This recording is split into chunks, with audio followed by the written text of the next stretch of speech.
Hello everyone, I am Nihal Singh Thakur. I welcome you all on your own platform DTL। इस video में हम एक important topic पर discuss करेंगे जहां पर शुभमन गिल के ऊपर एक पोंजी स्कीम में फंसने के कई सारे एलिगेशंस लगे हुए हैं।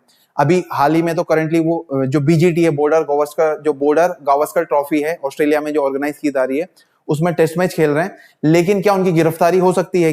क्या एक्चुअली में उनका इस रोल था? क्या इस पूरे जो स्कैम है इसमें पूरी जानकारी आपको जानने को मिलेगी। लास्ट में आप अपना ओपिनियन जरूर दीजिएगा इसमें कि आप इस बारे में क्या सोचते हैं। वीडियो को चलिए स्टार्ट करते हैं। तो कई सारे आर्टिकल्स अलग अलग न्यूज़पेपर्स में आपको हेडलाइंस आज यही दिख रही होगी कि 450 करोड़ का एक क्या है चिट फंड स्कैम किया गया है। शुभमन गिल और अलग 2-3 प्लेयर और हैं, वो भी इसमें इन्वॉल्व हैं। तो डायरेक्टली वो उन्होंने नहीं किया है, लेकिन जो गुजरात की CID है, ये ऐसा उन्होंने पता लगाया है कि शुभमन गिल और उनके साथ साथ उनके 3 साथी प्लेयर, जैसे आपके साई सुदर्शन जो गुजरात टाइटंस से खेलते हैं, राहुल तेवतिया और एक और प्लेयर है मोहित शर्मा, इन चारों ने मिलकर उसमें कुछ अपना अमाउंट इन्वेस्ट किया था। इस वजह से CID उनसे भी पूछताछ करेगी। तो करंट इसका कॉन्टेक्स्ट यही है कि 450 करोड़ का इसमें एक स्कीम निकलकर सामने आया। यही बात मैं आपको यहाँ पर आपके कॉन्टेक्स्ट में लिखी हुई है कि शुभमन गिल का नाम उसमें सबसे ऊपर है, क्योंकि सबसे इंडिया के एक उभरते हुए स्टार प्लेयर है। और साथ में गुजरात CID ने यह भी बताया कि इसमें 3 और प्लेयर इसमें क्या है इन्वॉल्व है। ये एक पोंजी स्कीम है उनके हिसाब से। गुजरात पुलिस और जो भी इसको इन्वेस्टिगेट कर रही है एजेंसी, उनका मानना है कि ये पोंजी स्कीम है जिसको एक व्यक्ति था, जिसकी फोटो यहाँ पर लगी हुई है, ये चला रहा था, जिसका नाम है भूपेंद्र सिंह झाला। तो भूपेंद्र सिंह झाला ने ये 450 करोड़ का स्कीम किया था, जिसमें साई सुदर्शन, राहुल तेवतिया, मोहित शर्मा और शुभमन गिल जैसे बड़े स्टार इंडियन प्लेयर्स भी फंस गए, है ना। अब इसमें क्या करा था, ये इसका पूरा मास्टरमाइंड था। इसने पूरा अपना दिमाग लगाया कि इन्होंने बोला था, इन प्लेयर से भी ऐसा बोला कि मैं आपको 36% के रिटर्न दूंगा, है ना। करीब 11,000 लोग इसके झांसे में आ गए और उन्होंने अपने जो बहुमूल्य, जो उनकी हार्ड अर्न मनी थी, वो उसमें लगा दी। उन्होंने ऐसा एक्सपेक्ट करा होगा कि अपने अच्छा रिटर्न मिलेगा, लेकिन ऐसा हुआ नहीं।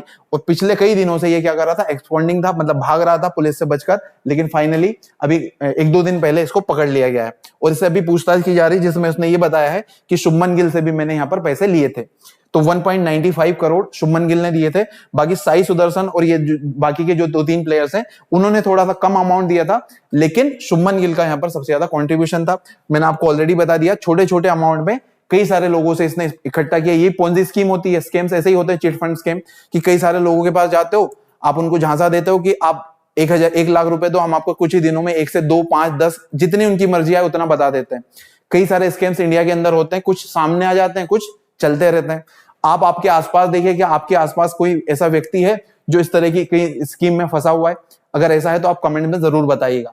तो झाला ने लगभग 450 करोड़ रुपए कलेक्ट किए थे, जिसमें 11,000 इन्वेस्टर्स इसमें क्या थे, इन्वॉल्व थे, थ्रू 17 ऑफिसेस। अलग अलग जगह इसने अपने ऑफिसेस भी बना दिए थे और कंपनी भी बना दी थी, जिसका नाम नेक्स्ट स्लाइड पर आपको दिखेगा। और 2020 से 2024 के बीच में पुलिस के अकॉर्डिंग ये लगातार इस तरीके के काम कर रहा था, जिसमें शुभमन गिल और इंडिया के 2-3 स्टार क्रिकेटर्स इन्वॉल्व हैं। आप सभी जानते हैं ये सारे पहले क्या थे, गुजरात टाइटंस जो IPL की टीम है उसके लिए खेलते थे। अभी हो सकता है किसी और टीम में खेलते हो, लेकिन जब ये साथ में होंगे तभी इन्होंने मिलकर इसमें इन्वेस्ट किया होगा। ये गुजरात आपकी जो CID है उनका मानना है कि झाला ने इस अमाउंट से, जो अलग अलग ये फर्जीवाड़ा करके इन्होंने इकट्ठा किया था, कई सारी प्रॉपर्टीज परचेस करी थी। और 100 करोड़ रुपए की जो प्रॉपर्टी, उनके बारे में तो पता भी लगाया जा चुका। हो सकता है इसको फोरफिट किया जाए, इससे जब्त किया जाएगा, और जो भी अमाउंट उससे निकल कर आएगा, हो सकता है कुछ इन्वेस्टर्स को वापस लौटा दिया जाए। अब झाला ने क्या करा था, अलग अलग इनकी एक कंपनी थी VZ फाइनेंशियल सर्विसेज के नाम से, उसको अलग अलग, मैंने आपको ऑलरेडी बता दिया, अलग अलग शहरों में ऑफिस बना दिए प्रॉपर। अब प्रॉपर स्ट्रक्चर्ड तरीके से आप काम करोगे तो कोई शक भी नहीं करेगा।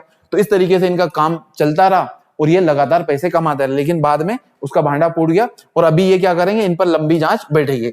अब शुभमन गिल इसमें इन्वॉल्व है या नहीं, सबसे बड़ा सवाल तो यही बनता है। अब मेरे हिसाब से तो इसकी प्रॉपर जब तक जांच नहीं होती, तब तक हमें किसी भी कंक्लूजन में कूदना नहीं चाहिए। अभी वो अच्छे से क्रिकेट खेल रहे हैं, इंडिया का फ्यूचर है, तो उनको अच्छे से खेलने देना चाहिए। पहले भी कई सारे एलिगेशंस लगे इंडियन क्रिकेटर्स पर। अगर आप हिस्ट्री में जाओगे तो बड़े बड़े प्लेयर जैसे कपिल देव के ऊपर, उसके अलावा आपके जो अजय जडेजा है उनके ऊपर, उसके अलावा आपके मोहम्मद अजहरुद्दीन, कई सारे तो मतलब उसके गिल्टी भी पाए गए, लेकिन कुछ के ऊपर इल्जाम लगे और उनको बरी कर दिया गया। तो ऐसा नहीं है, पहले भी क्रिकेटर्स के ऊपर, क्योंकि हाई प्रोफाइल होते हैं, कई सारे इनके ऊपर पूरी मीडिया की लाइमलाइट नजरें इनके ऊपर होती हैं, और इनका भी ऐसा मानना होता है कि हम और ज्यादा, हमारे पास पैसे वैसे तो आ ही रहे हैं, लेकिन और ज्यादा हम कमाएं। तो पता नहीं, मुझे समझ में नहीं आता। वैसे इनको करोड़ों रुपए, अभी शुभमन गिल को 20 करोड़ तो मिले होंगे आईपीएल में, कितने मिले थे इनको थोड़ा सा बताना आप कमेंट करके। फिर भी इनको और ज्यादा पैसों की जरूरत होती है और ऐसे लोगों के झांसे में आ जाकर अपना करियर खराब कर लेते हैं। तो क्या शुभमन गिल को, आपके हिसाब से क्या उन्होंने ऐसा स्कैम किया होगा, क्या उनका भी इसमें कोई इन्वॉल्वमेंट है क्या? आप इस बारे में क्या सोचते हैं कमेंट में जरूर बताइएगा। और आपको कौन कौन क्रिकेटर ऐसा याद आता है जिसने कभी ना कोई स्कैम किया हो और उसका नाम सामने आया हो, कमेंट में बताइएगा। मैं जानना चाहता हूं आप क्या सोचते हैं। और साथ में क्या शुभमन गिल को इसी आधार पर टीम से बाहर कर देना चाहिए क्या? आप इस बारे में भी क्या सोचते हैं जरूर बताइएगा। अब आपसे एक क्वेश्चन पूछा रहा हूं मैं, इसका आंसर करिएगा कमेंट में। How many athletes will be honoured with the खेल रत्न अवार्ड 2025? तो 2025 में जो खेल रत्न अवार्ड मिला है वो कितने लोगों को मिला है? 2 को, 3 को, 4 को या 5? ये हाईएस्ट जो ऑनर है आपका, जो जिसे हम बोलते हैं, पहले राजीव गांधी नाम था और बाद में इसको मेजर ध्यानचंद खेल रत्न अवार्ड है।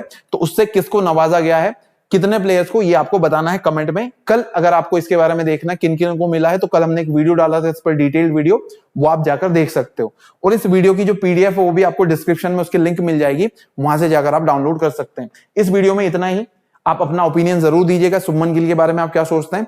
मिलेंगे आपसे नेक्स्ट वीडियो में, तब तक अपना ध्यान रखिए। Jai Hind, thank you so much, see you in the next video.